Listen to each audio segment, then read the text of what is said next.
जानते हो, मुझे मोहब्बत लफ्ज़ बहुत गंदा लगता था। मैं मोहब्बत को बहुत बुरा समझती थी। मैं मर्द ज़ात को एक दरिंदे से ज़्यादा कुछ न समझती थी, क्योंकि मुझे किसी मर्द ने एक बार मोहब्बत में सीने से लगा छोड़ा था। मेरे साथ होना भी ऐसा ही चाहिए था। उसे मैंने खुद ही तो इजाज़त दी थी अपने साथ ऐसा करने की। जो हद थी मुकर्रर मेरे लिए, उस हद को पार तो मैंने खुद किया था। वो मुझसे वक्त पास करता रहा, मैं मोहब्बत समझती रही, मैं ख्वाब देखने लगी, मैं उसके वादों पे जीने लगी। फिर जब वक्त निभा आया, वो कमबख्त अपनी कही हुई बात से मुकर गया। मुस्कुराकर कहने लगा, मुझे तुम जैसी गंदी लड़की नहीं चाहिए जो किसी नामहरम से यूं दिन रात बात करती हो। तुम्हारा क्या भरोसा, जैसे मुझसे बात करती हो किसी और से भी करती होगी। खुदा की कसम, ये अल्फाज मेरी रूह को तड़पा गए। मुझे मेरी ही नज़रों से घिरा गया वो बदबख्त। हाँ, हाथ छुड़ाकर चला गया। मैंने उसे रोका भी नहीं, क्योंकि उसने मुझे सिखाया था मोहब्बत के नाम पे अपने ज़मीर का सौदा ना करना, किसी को इतना हक ना देना कि वो जब चाहे गाली देकर छोड़ जाए।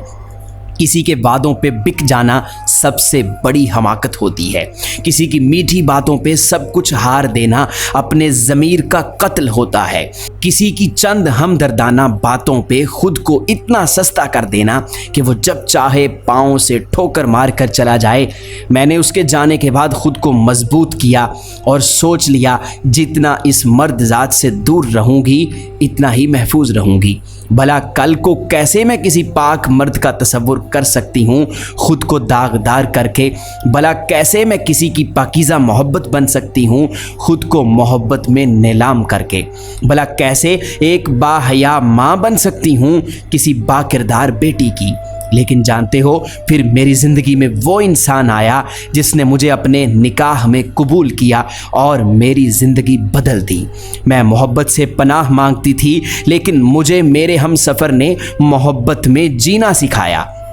मुझे अच्छा लगता है जब वो मेरी खातिर कड़ी धूप में मेहनत करता है, पसीने से भीगा हुआ मेरी खातिर वो बेहाल होता है। मुझे अच्छा लगता है जब मुझे वो आवाज़ देते हैं किसी काम के लिए, मुझे मसरूफ़ देखकर खुद काम करने लगते हैं। मुझे अच्छा लगता है जब वो दिन भर के थके आते हैं, मेरी हल्की सी मुस्कुराहट पे वो दिन भर की थकन भूल जाते हैं।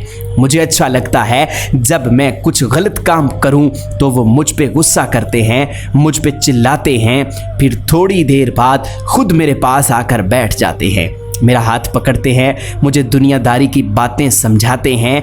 मुझे अच्छा लगता है वो मेरी इतनी फ़िक्र करते हैं। जानते हो, मैं कभी कभी वो फरमाइश कर देती हूँ जो वो पूरी नहीं कर सकते, लेकिन फिर भी वो मुझे कहते हैं, दुआ किया करो, एक दिन ज़रूर ये ख्वाहिश पूरी करूँगा। मैं नमाज के बाद हाथ उठाए उनकी लंबी ज़िंदगी की दुआ मांगती हूँ। उनके साथ मेरे दोनों जहां हैं। मैं जब बहुत थक जाती हूँ तो मेरी राहत सिर्फ उनकी बाहों में सीने पे सर रख कर आँखें बंद करके खामोशी से लेट जाना है। मुझे एहसास होता है मैं निकाह से पहले कैसे किसी का टाइम पास बन गई थी। मैंने कैसे किसी दरिंदे के लिए खुद को इतना सस्ता कर दिया था। हाँ, मैं शर्मिंदा होती हूँ कभी कभी जब वो मेरे बालों में कंघी कर रहे होते हैं और मैं महसूस कर रही होती हूँ कि मैं इस पाकीज़ा रिश्ते का भरम ना रख सकी। निकाह से पहले किसी की रखेल बनी रही।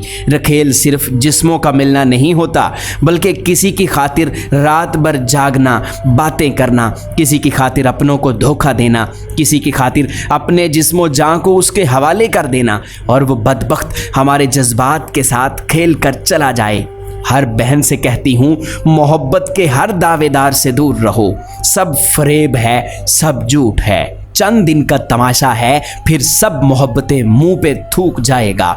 हाँ, आज मेरा शौहर, मेरा हमसफ़र मेरी सांस में सांस लेता है। बस गुनाह ये है कि मेरी ज़िंदगी में उनके सिवा कोई और भी आया और खेल कर चला गया।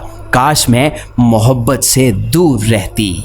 मोहतरम नाजरीन, हमारी ये मोटिवेशनल स्टोरी आपको कैसी लगी कमेंट सेक्शन में अपनी राय ज़रूर दीजिए, और अगर आपको हमारी वीडियोस अच्छी लगती हैं तो इनको शेयर ज़रूर कीजिए।